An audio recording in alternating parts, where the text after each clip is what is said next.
Hey guys, today I'd like to show you my new EDB pack called Dominoes pack. And what's cool about this EDB pack that it has an absolutely new type of EDB games. I've designed it to be engaging and fun for students of all ages. So let me show you real quick how to use it. Each game has 28 dominoes with 7 images. I've made 2 sets of random dominoes and under each layer I placed different images. However, I've also left all the dominoes visible, so you can also create your own set if you'd like. It's very easy. I'll show you how to make it later. Alright, to start the game, simply drag and drop one of the sets from the bottom of the screen into the gaming area. Then delete the first layer to reveal the dominoes underneath. Next, each player will need to be dealt 5 cards each for a total of 10 cards. The game is played by matching images of the dominoes to each other. If a player doesn't have a matching image, they can draw a new domino from the set at the bottom of the screen. Actually, in real life, players would not be able to see the next domino in the set, so that's why I've added an extra layer to each domino to make them invisible.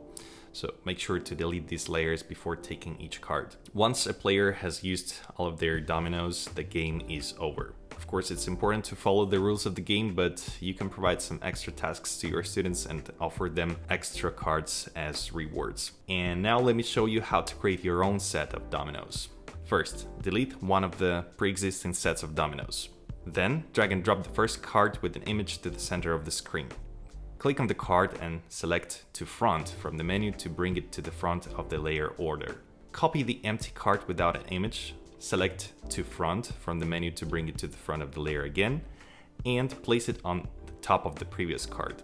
Repeat this process with 18 cards, and for the last 10 cards, you don't need to add an empty card after each image. Simply stack them on top of each other. When you've created all 28 dominoes, add one final empty card to cover them all. And that's it, you've successfully created your own custom set of dominoes. So there you have it, a fun and engaging game that's perfect for students of all ages. I hope you enjoy playing it, and I'll see you very soon in the next video.